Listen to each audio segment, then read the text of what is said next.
हे गुरुवर नमोस्तु नमोस्तु नमोस्तु। हमारे मन में एक शंका है कि पूजन में अष्टद्रव्य किस लिए चढ़ाए जाते हैं, इसका कृपया समाधान करें। नमोस्तु। चलिए श्रावक श्रेष्ठी बैठ जाए और पाठ में अच्छा लगवाने नीचे आ जाए।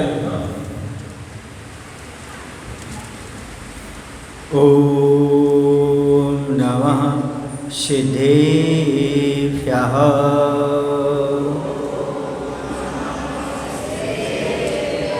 ओम नमः सिद्धेभ्यः।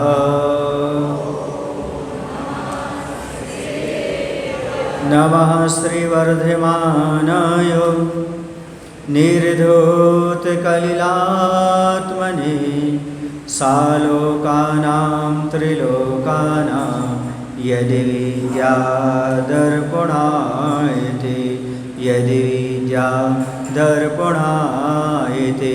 बोलिए अहिंसा परमो धर्म की, सवौषण महामंडल विधान की, देवादिदेव श्री मूलनायक शंभुनाथ भगवान की, आचार्य कुंद कुंद महाराज की। आप लोग जय ऐसे बोल रहे हैं जैसे थक गए हों, क्योंकि दो काम एक साथ करते ना आप लोग, इसलिए माला भी हो जाती है, प्रवचन भी हो जाती है, एक भी कुछ नहीं सार्थक नहीं होता। बोले आचार्य गुरुदेव भगवान श्री विद्यासागर जी महाराज जी की, श्री विद्यासागर जी महाराज की।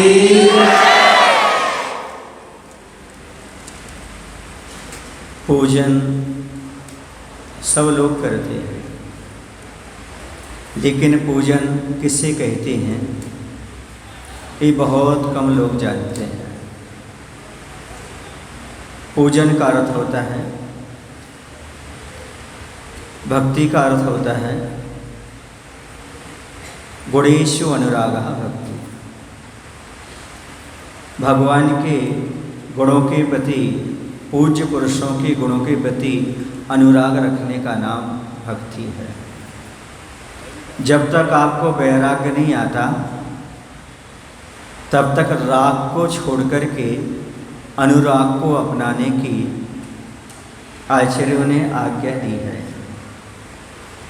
रागी ग्रस्त के लिए राग को कम करके भगवान के गुणों से अनुराग रखना चाहिए, यही उनके 6 आवश्यक में पूजन बताई गई है। संसार का राग छोड़ करके भगवान के गुणों से अनुराग रखो। कारण ये है कि हमें जो कुछ बनना है उनके गुणों को तो हमें अपनाना पड़ेगा, उनका गुणगान करना पड़ेगा। जब हम उनके गुणों का गुणगान करेंगे,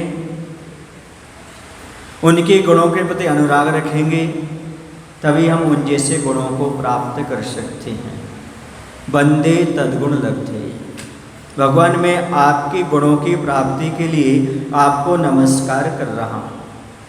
जब हम गुणों के प्रति नमस्कार कर रहे हैं तो गुणों का ज्ञान होना भी आवश्यक है, गुणों का गुणगान होना भी आवश्यक है और गुणों का ध्यान होना भी आवश्यक है, तभी हम उन गुणों को प्राप्त कर सकते हैं। पूजन का अर्थ है आत्मा के अनुसंधान की प्रक्रिया,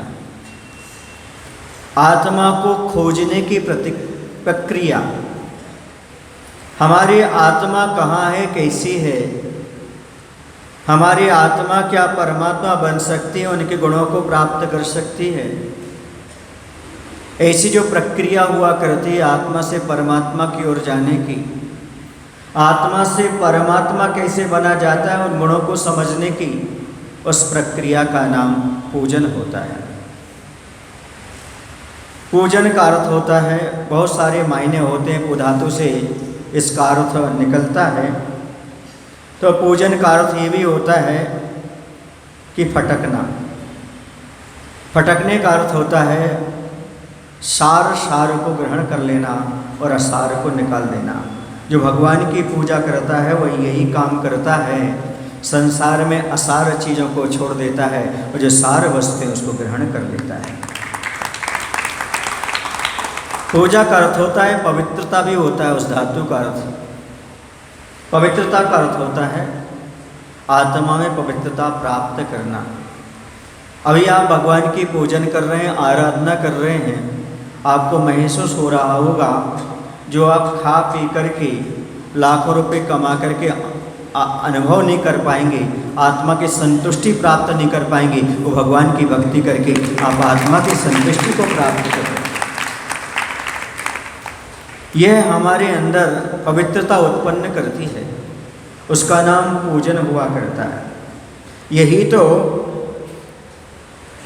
कमाल है पूजन का कि तन पवित्र होता है और तन पवित्र होता है और मन स्वस्थ होता है और आत्मा निर्मल होती है पूजन के माध्यम से। चाहे तन हो, चाहे मन हो, चाहे आत्मा हो, इन तीनों की निर्मलता यदि प्राप्त करना है तो पूजन परम आवश्यक है। पूजन का अगला अर्थ होता है निर्मलता। परिणाम हमारे निर्मल हो जाएं। निर्मल परिणाम का अर्थ है ऐसे परिणाम हमारे जीवन में उत्पन्न हों जिसके माध्यम से 100 पर का कल्याण हो। ऐसे परिणाम हमारे निर्मल हों जिसके माध्यम से हम पापों से बच सकें, कसायों से बच सकें, आत्मा और परमात्मा की ओर निरंतर अग्रसर हो सकें। ऐसे परिणाम यदि किसी से होते हैं तो मात्र निर्मल परिणाम भगवान की पूजन करने से हुआ करते हैं। अगला अर्थ होता है मांजना।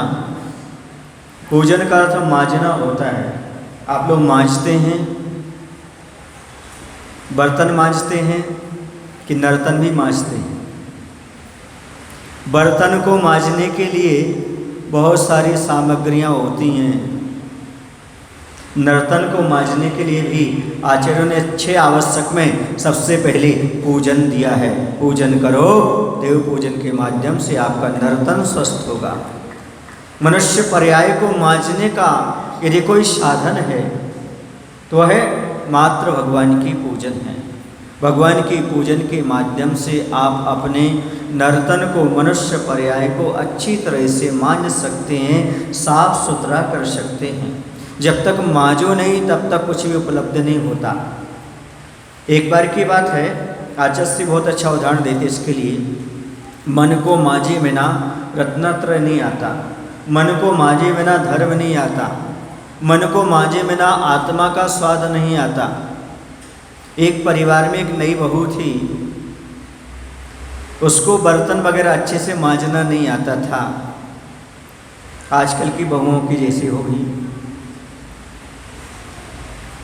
उसने क्या किया, उस बर्तन को मांजा तो, पर कैसा मांजा पता नहीं। मांजने के बाद उसमें खीर रख दी गई और जैसे सामने वाले ने खीर खाई और उसने खीर को एक ग्रासी मुख में लिया, उसने छोड़ दिया और कहा थू थू थू।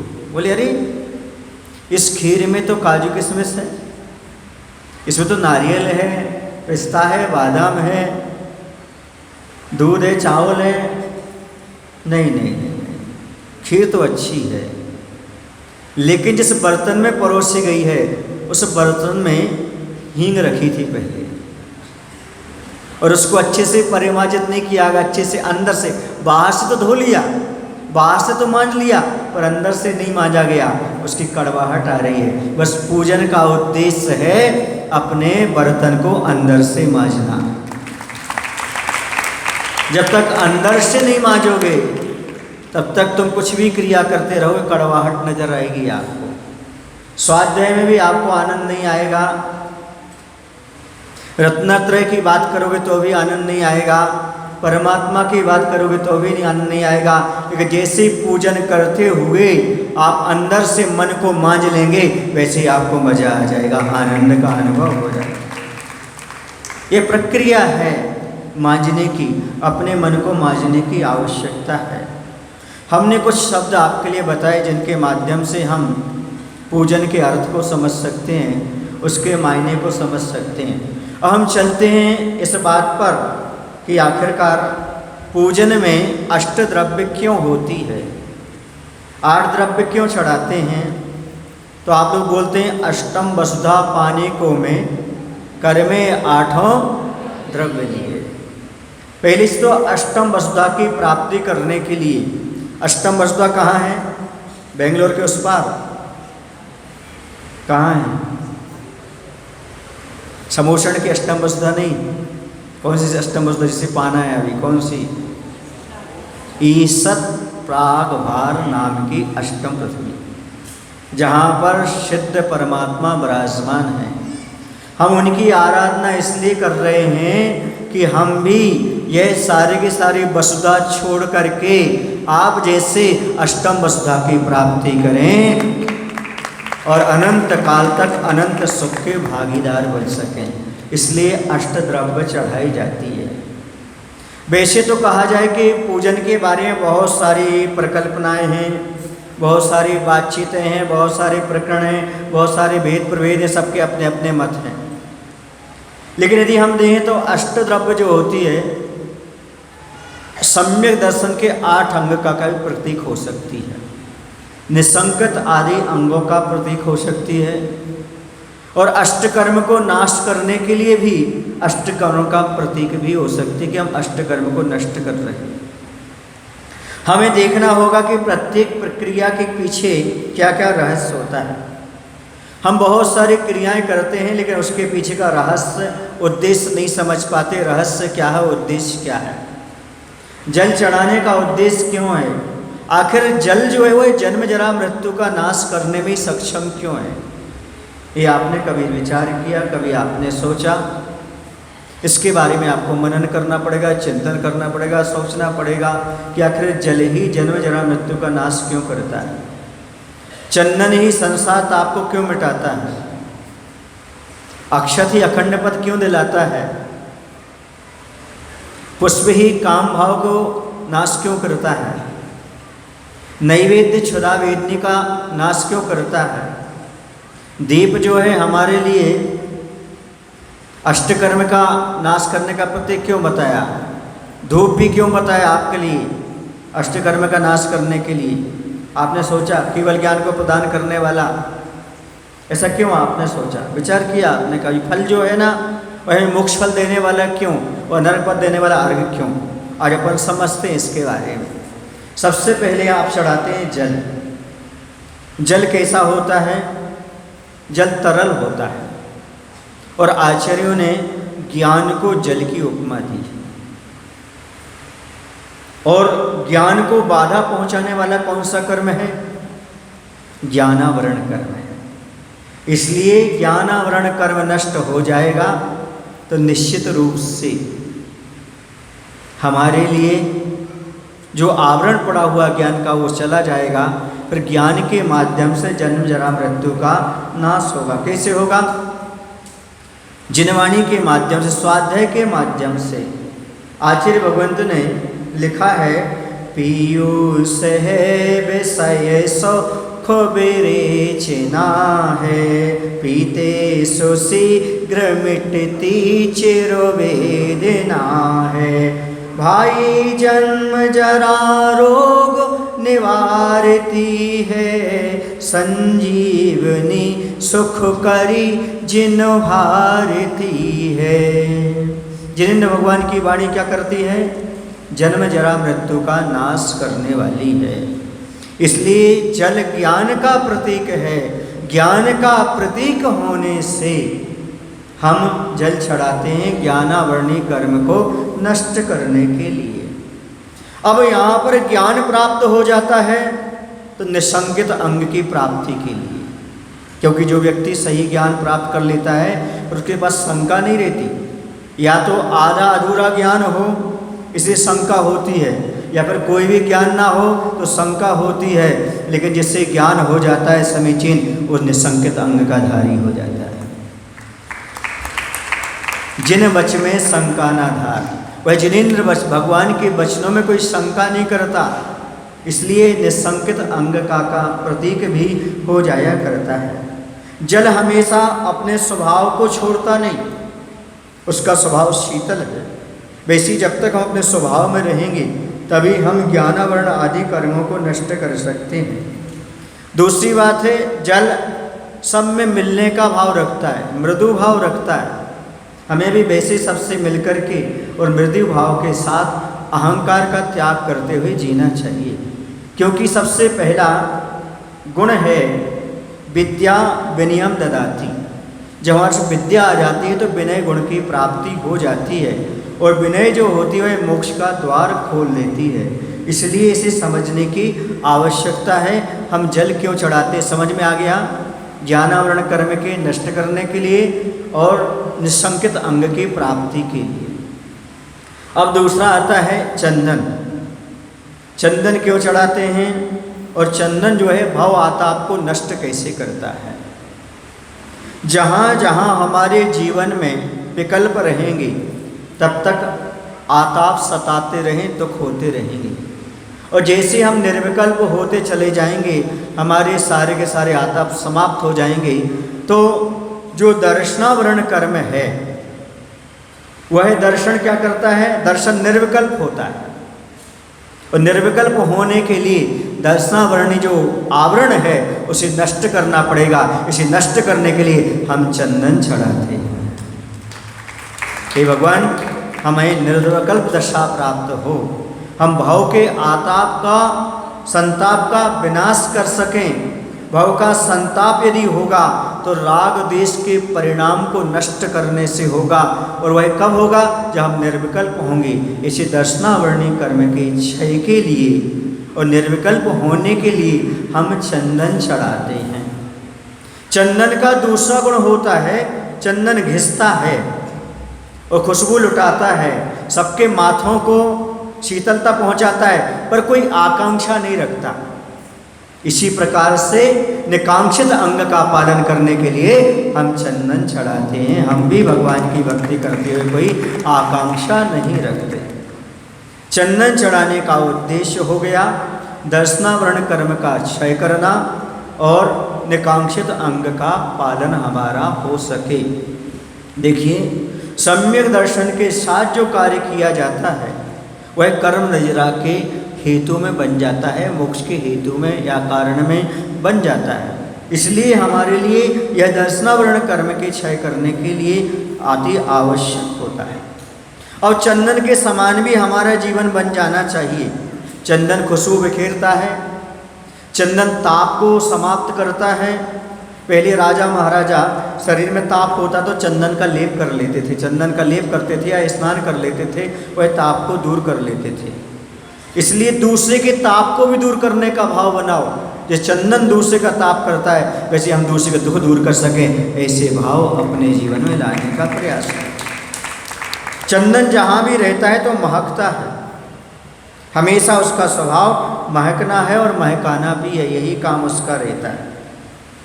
और हम जहाँ भी जाएं वहाँ निर्विकल्प रहें, दूसरे को विकल्प पैदा ना हो, ऐसे भी भाव करते हुए पूजन करें। भगवान मैं पूजन कर रहा हूँ, समोषण में किसी को मेरे से विकल्प ना हो, ऐसा भाव ही उस समय होना चाहिए। एक उदाहरण के माध्यम से हम समझ सकते हैं। एक जगह संतों का सम्मेलन हो रहा था, बहुत सारे संत एकत्रित होने के लिए जा रहे थे, लेकिन वहाँ पर समय कम था और जो मंच थी उस पर इतने संत पहले से आ चुके थे कि जगह बहुत कम थी। जैसे यहाँ पर पहले से ही समोषण बहुत सारे इंद्रगण आकर के बैठ चुके थे, लेकिन कोई पहुंचा हुआ संत था, वही वो सभा में आना चाह रहा था। उसने संकेत भेजा मुखिया को, व्यवस्थापक को, मैं उस सभा में आना चाहता हूँ। अब पहुंचे हुए संत को मना कैसे करें, ये भी एक मना करने का तरीका, सामने वाले को बुरा भी न लगे और मना का मना हो जाए, काम का काम हो जाए। ये कुशलता हर किसी के पास नहीं होती, क्योंकि तख्त पर बैठना सबको आता है, पर वक्त पर बोलना हर किसी को नहीं आता है। जो तख्त पर बैठकर वक्त पर बोलता है वही सही वक्ता माना जाता है। उसने बुरा भी न लगे, ये समझदार संत होंगे तो समझ जाएंगे। उसने एक गिलास में पूरा दूध भर करके भेजा, जिसमें एक बूंद भी समाने की गुंजाइश ना हो, ऐसा गिलास भर करके उसने उसके पास भेजा। वह गिलास लेकर के उसका जो व्यक्ति था उस संत के पास पहुंचा, संत को दिखाया, बोले हमारे मुखिया जी ने आपके लिए संकेत भेजा है।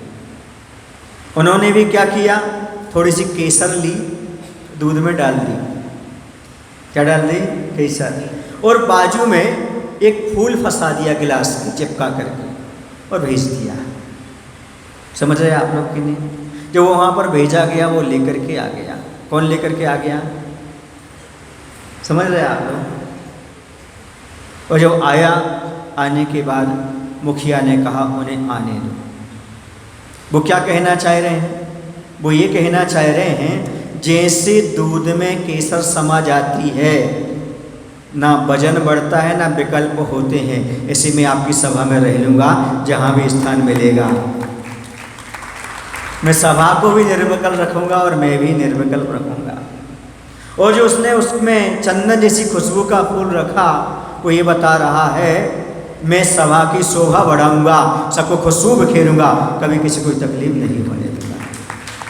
बस ये गुण जिसके अंदर आ जाते हैं, वह चंदन चढ़ाते समय ऐसा सोचो ऐसे गुण हमारे अंदर आ जाना चाहिए। और मैं आप लोगों से कोई आकांक्षा नहीं रखूंगा, मंच पर सम्मान की आवश्यकता नहीं, व्यवस्था की आवश्यकता नहीं, जैसा आप कर देंगे वैसे व्यवस्था स्वीकार कर लूँगा।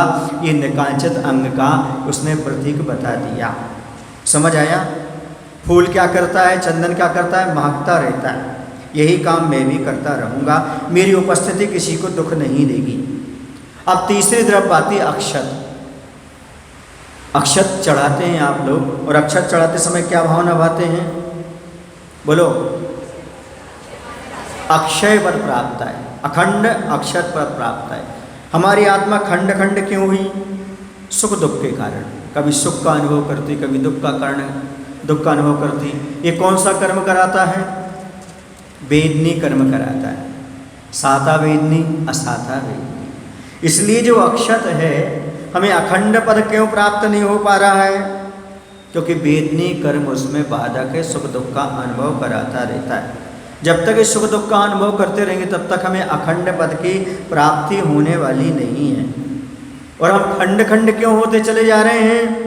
क्योंकि हमारी अभी दृष्टि मूढ़ है, अभी हम अमूढ़ दृष्टि नहीं बने।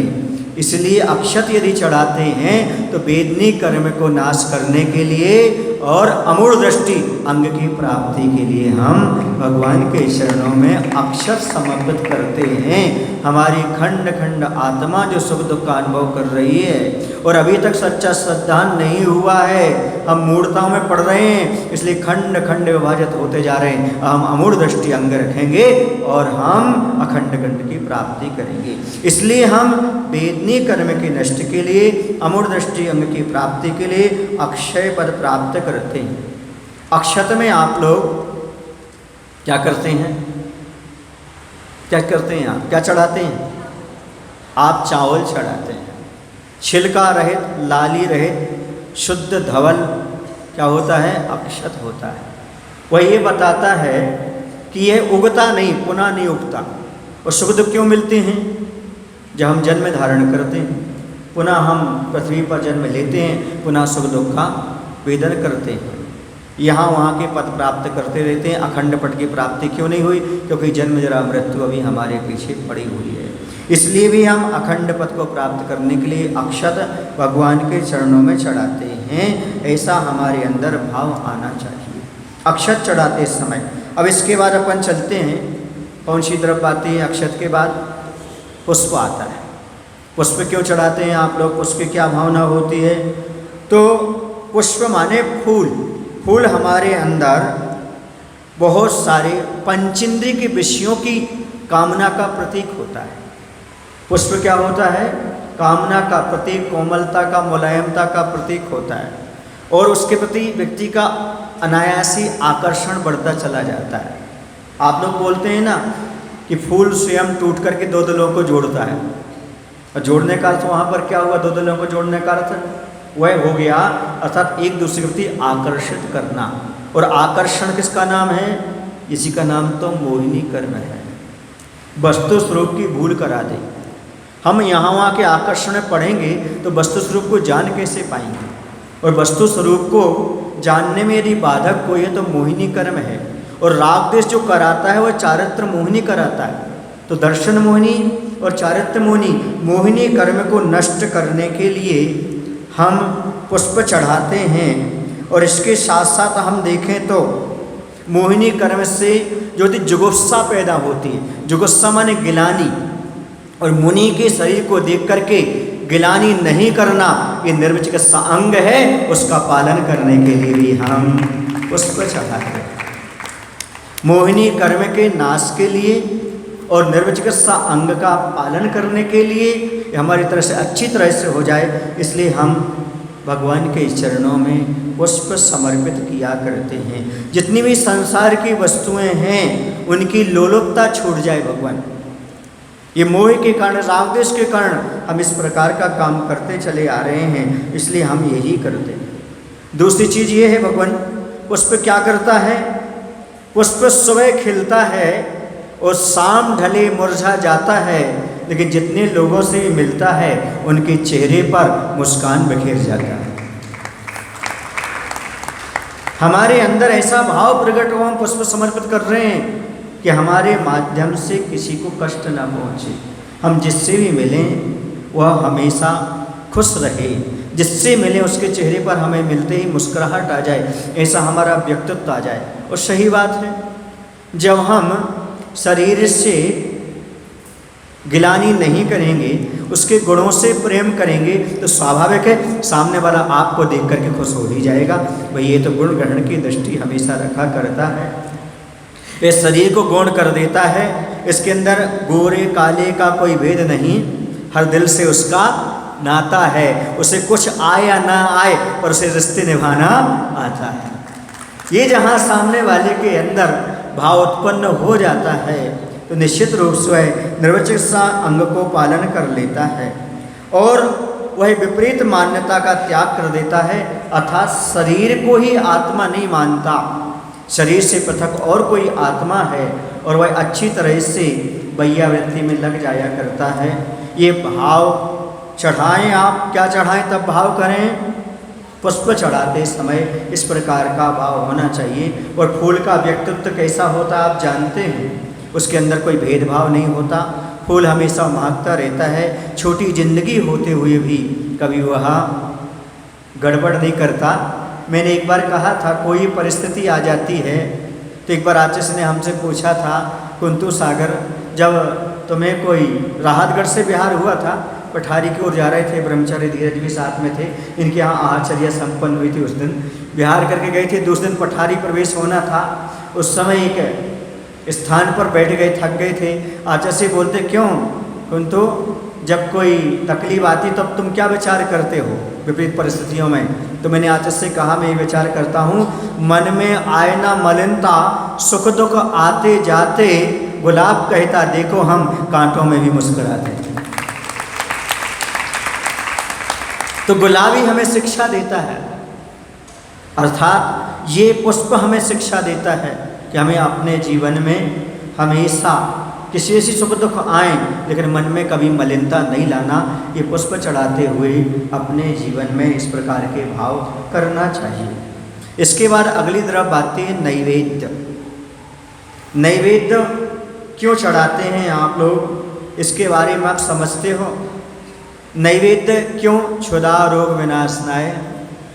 और क्षुधा कब तक लगी हुई है? जब तक आयु कर्म है।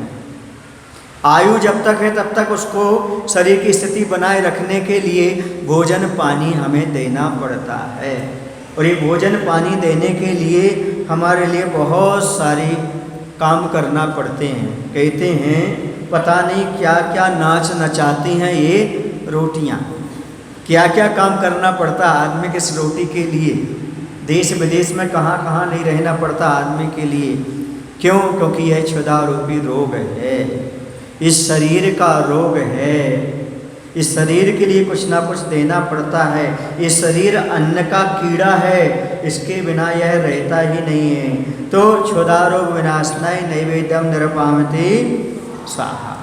अब आयु कर्म है तो आयु कर्म जब तक रहेगा तब तक क्षुधा वेदनी हमारे लिए परेशान करती रहेगी, मात्र अरंत परमेष्टि को छोड़ करके। इनको छोड़ करके, क्योंकि केवल ज्ञान के बाद उनके यहाँ कबलाहार नहीं होता। लेकिन जब तक मुनि अवस्था में भी हैं तब तक उन्हें भी आहार चर्या को उठना पड़ता है। छठम गुणस्थान तक आहार संज्ञा चलती रहती है। तो यहाँ पर हे भगवान, अब हमारे लिए आयु कर्म को नष्ट करना है। अब देखो कई बार ऐसा होता है, क्षुधा के कारण, भूख के कारण आदमी दिग्भ्रमित हो जाता है, बहुत सारे दोष उत्पन्न कर लेता है और कभी कभी दर्शन से भ्रष्ट हो जाता है। हमें आजीविका मिल रही है, हम धर्म छोड़ के दूसरी जगह जा रहे हैं, या दूसरे कर्म भी कर लेता है वो। तो दूसरे के जो दोष दिख रहे हैं हमें, उसे छिपाने का प्रयास करना, ये भी यहाँ पर बहुत महत्वपूर्ण है। तो उपगूहन अंग हो गया। तो क्या हुआ, नैवेद्य चढ़ाते समय हमें आयु कर्म की नजरा का भाव रखना है, हमारी क्षुधा वेदनी नष्ट हो जाए, आयु कर्म समाप्त हो जाए। इसके साथ साथ हे भगवान, हम दूसरे के दोष दिखें तो उनको दूर करने का भरसक प्रयास करें, ये भी है। क्योंकि यह भी एक रोग है, मानसिक रोग है, शरीर के रोग के लिए तो ये हो गया आपका क्या, भोजन पानी।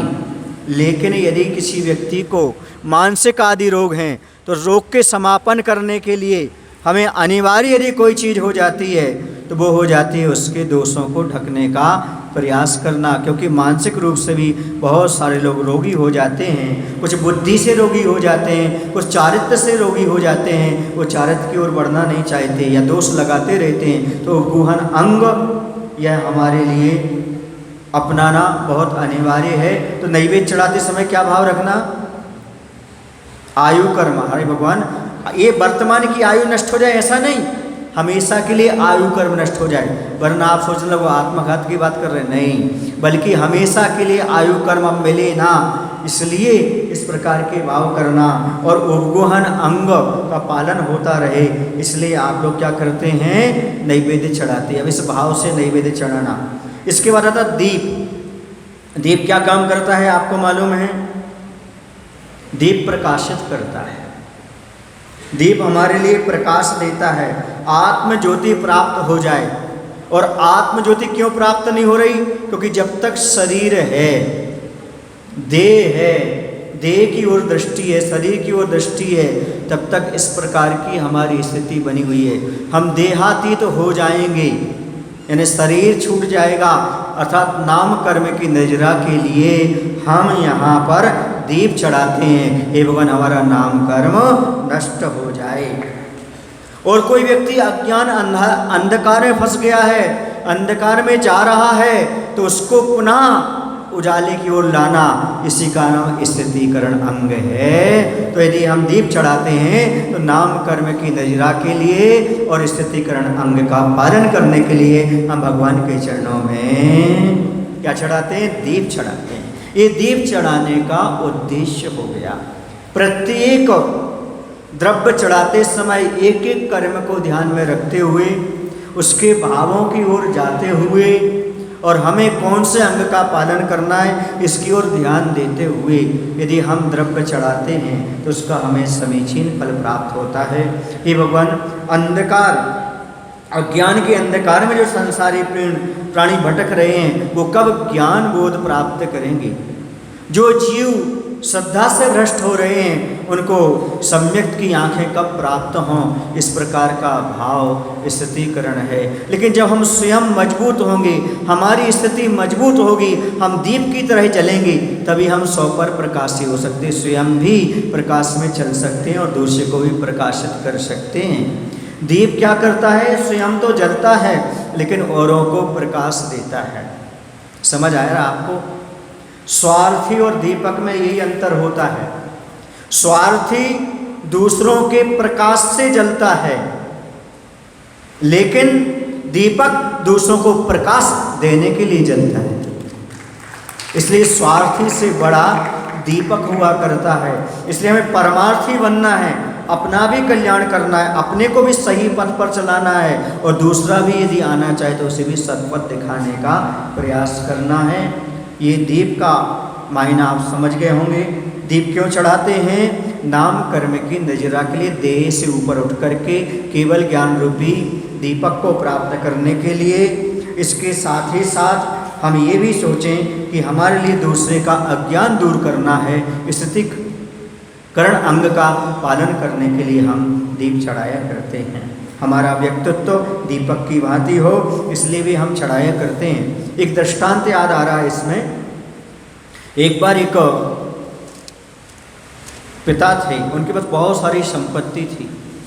उन्होंने अपने बच्चों से कहा, उनके 3 बच्चे थे, उन्होंने कहा लो ये कुछ पैसे हैं, बहुत कम पैसे दिए, नगण्य पैसे दिए, और कहा जाओ ऐसी कोई चीज़ लेकर के आओ जो पूरे कमरे को भर सके। पूरे कमरे को भरने की क्षमता जिसके पास हो सके। ठीक है, यह उदाहरण क्षमा सागर जी महाराज को प्रिय था। वो हमेशा ये सुनाया करते थे। क्यों? क्योंकि जीवन में यदि ये सीख लिया तो समझो सब कुछ सीख लिया। उस पिता को अपनी संपत्ति सौंपना थी, किस बेटे के हाथ में सौंपे, कैसे करें, कौन आगे चल कर के काम कर सकता है, सबको संभालता हुआ। तो तीनों को वह राशि देकर के कहा वस्तु खरीद कर लाओ, पूरी कमरा आपका भर जाना चाहिए। एक गया, वह घास लेकर के आ गया, पूरे कमरे में घास भर दी। दूसरा लाया, वो गलीचा लेकर के आ गया, पूरे कमरे में ये बिछ जाएगा, पूरा कमरा आ जाएगा। लेकिन तीसरा एक दीपक लेकर के आया और उसने उस कमरे में रख गया, पूरा प्रकाश उस कमरे में फैल गया। आपने तीसरे को ताली क्यों बजाई? क्यों? क्योंकि सही बुद्धिमान वही है जो ज्ञान से अपने जीवन को पूरे परिसर से भर देता है, पूरे परिसर को ज्ञान से भर देता है। ज्ञान का प्रकाश।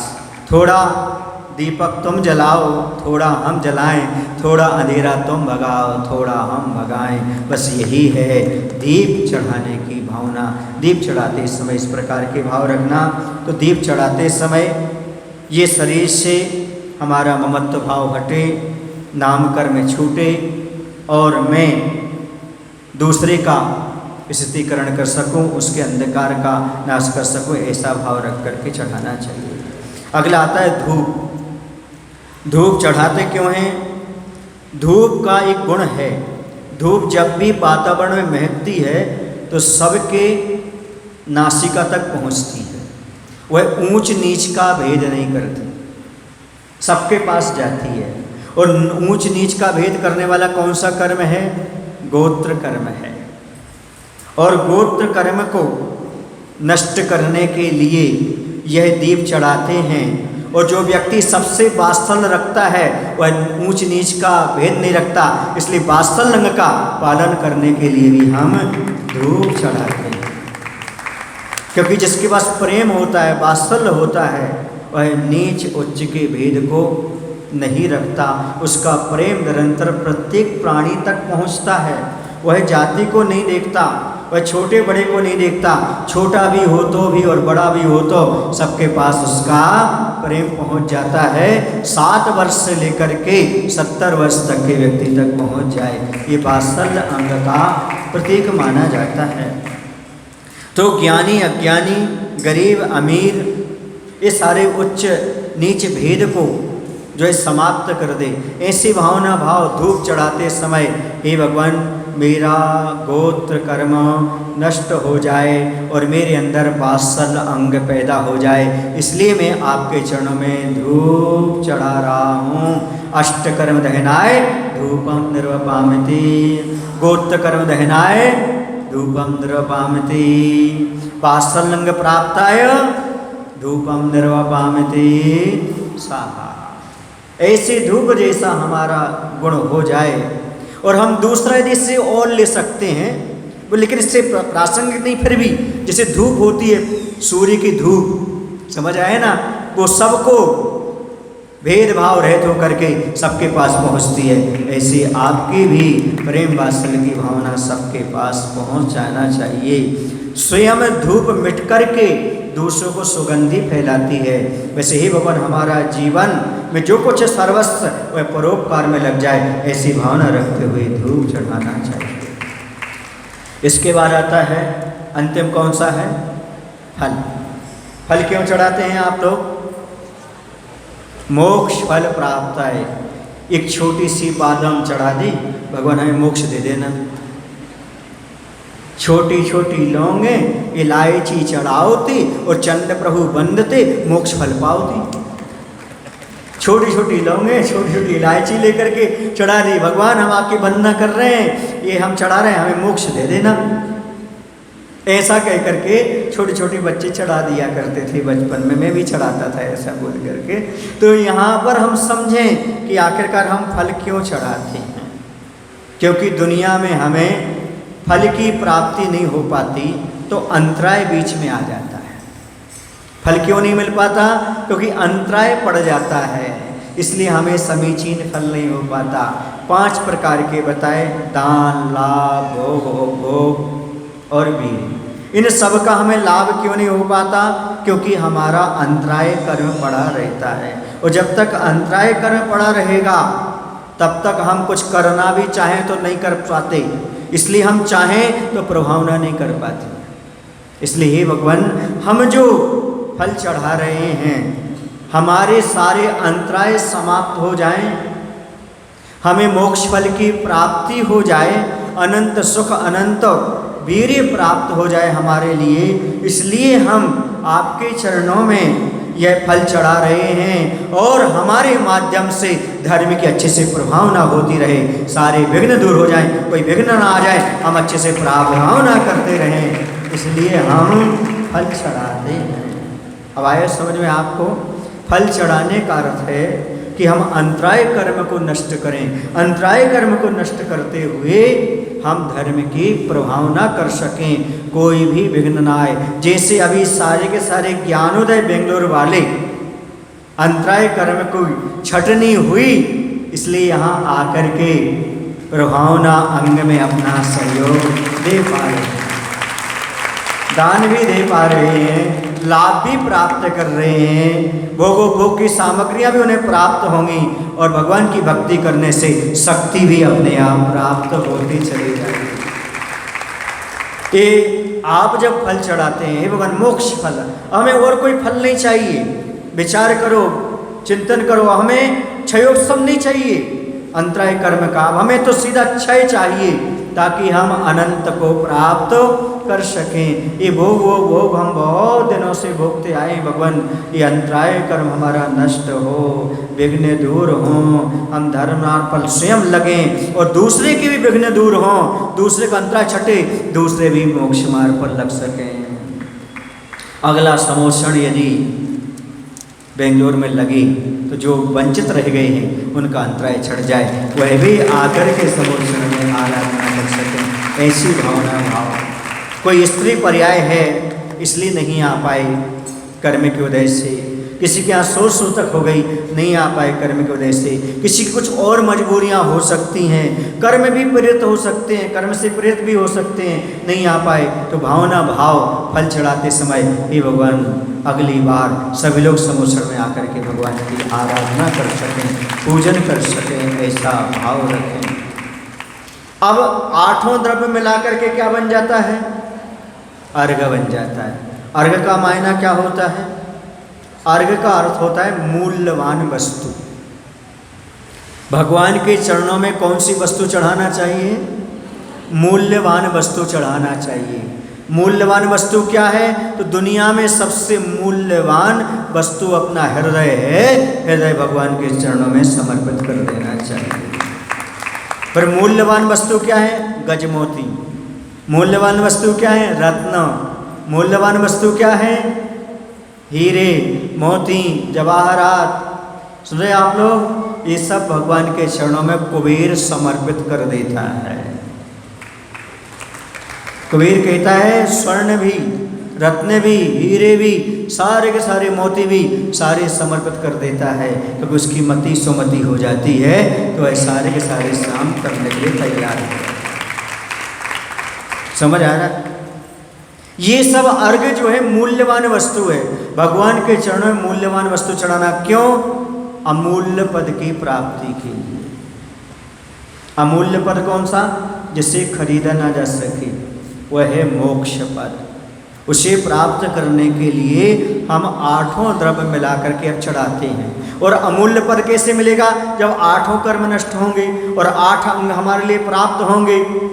तो 8 जब आप मिला लेते हो तो समझना ये 8 कर्म के दहन के लिए और 8 सम्यक दर्शन के अंगों की प्राप्ति के लिए मैं अर्घ मूल्यवान वस्तु भगवान के चरणों में चढ़ा रहा हूँ। अनर्घ पद की प्राप्ति के लिए अर्घ चढ़ाते समय इस प्रकार की भावना करना चाहिए। दूसरी बात है, हम पूजन कर रहे हैं। पूजन करते समय कभी कभी भेदभाव हो जाते हैं, लड़ाई झगड़े हो जाते हैं, वाद विवाद हो जाते हैं। लेकिन देखो, जैसे 8 द्रव्य मिला ली हमने, वैसे हर व्यक्ति को मिला के चलेंगे, एकता का प्रतीक हो जाता है। अर्घ जैसे 8 द्रव्य को मिला करके चलता है। सबके अलग अलग कार्य हैं, अलग अलग भावना है, लेकिन सबको मिला करके अष्टकर्म की निजरा के लिए, अष्टम वसुधा को पाने के लिए और समाज का नाम रोशन करने के लिए एकता की डोर से बंधने का भी उपदेश अर्घ दिया करता है। और अगला, हे भगवान, मैंने जो फल चढ़ाया आज तक लौकिक कामना की है, अब मैं लौकिक कामना के माध्यम रख करके मैं अर्घ नहीं चढ़ा रहा हूँ, बल्कि लौकिकता से दूर अलौकिक पद की कामना से मैं आपके चरणों में अर्घ चढ़ा रहा हूँ।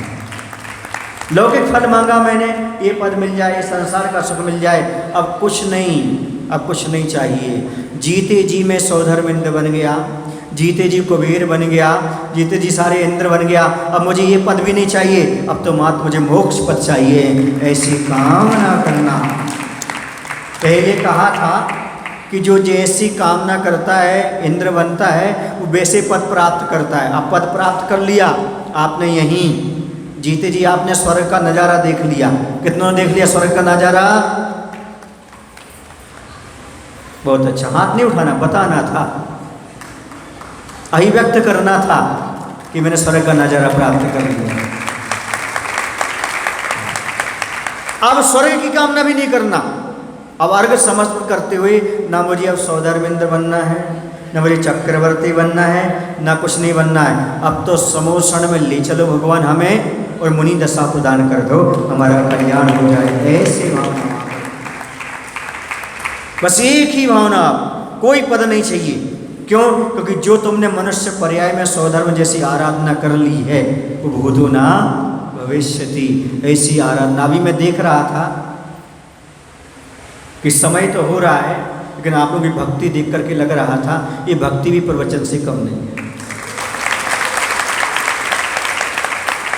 जो आप भगवान की भक्ति कर रहे हो, जो आप आराधना कर रहे हो, जो अपने तन मन को समर्पित कर रहे हो, ऐसा लग रहा था वास्तव में आप लोगों को नहीं पता, आप तो नीचे बैठे, आपको नहीं नज़ारा समझ में आ रहा हुआ जितना नज़ारा मुझे समझ में आ रहा है। ऐसा लग रहा है जैसे नंदीश्वर द्वीप में बैठ करके देवतागण आराधना कर रहे हो, साक्षात समोषण में बैठ करके देवतागण आराधना कर रहे हैं।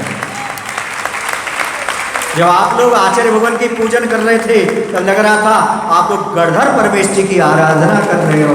साक्षात ऐसा ये भाव आपको निश्चित है, मैं गारंटी देता हूँ, मैं गारंटी देता हूँ समोषण में विराजमान होकर के बैठ करके कि जिस व्यक्ति ने सच्ची श्रद्धा के साथ ये भक्ति पूजन कर ली वो निकट भव्य जरूर है। चलिए पंचम काल में आपाधापी की जिंदगी, भागदौड़ की जिंदगी, ऑफिस टू होम की जिंदगी वाले और सारे के सारे ऑफिस में जाने वाले फिर भी आपस में यहाँ बैठ करके तन मन धन के साथ भक्ति कर रहे हैं। निकट भव्य आत्माएं सब छोड़ करके बैठ गए वो। इससे बड़ा तत्व ज्ञान क्या होगा? इससे बड़ी तत्व चर्चा क्या होगी।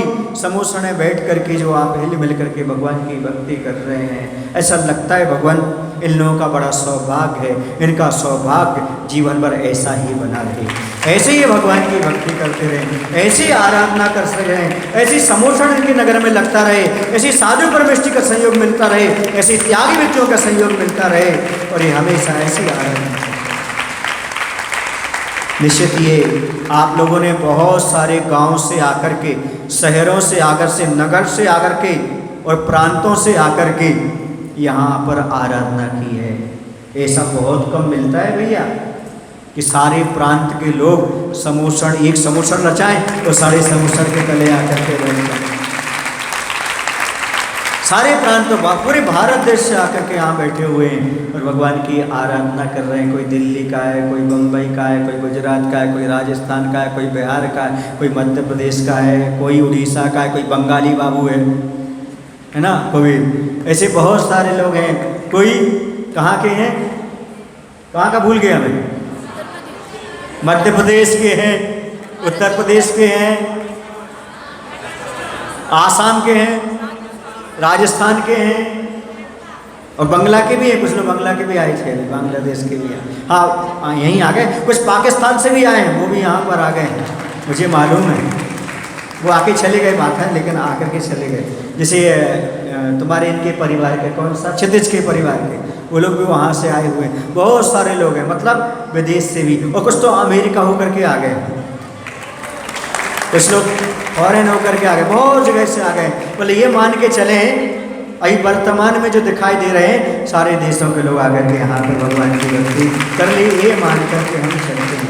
ये बहुत बड़ा है। मेरे जीवन का भी ये पहला अनुभव है कि सारे प्रांतों के लोग आकर के यहाँ पर भगवान की आराधना और स्तुति करते हैं।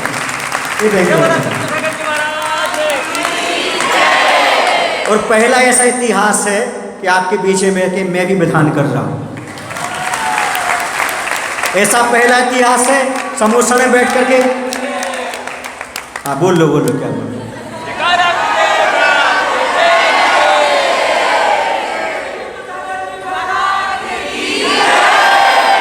और ये भी पहला इतिहास है कि समोसा में बैठ करके मैं सब लोगों के बीच में जाप अनुष्ठान कर रहा हूँ। ये भी पहला है।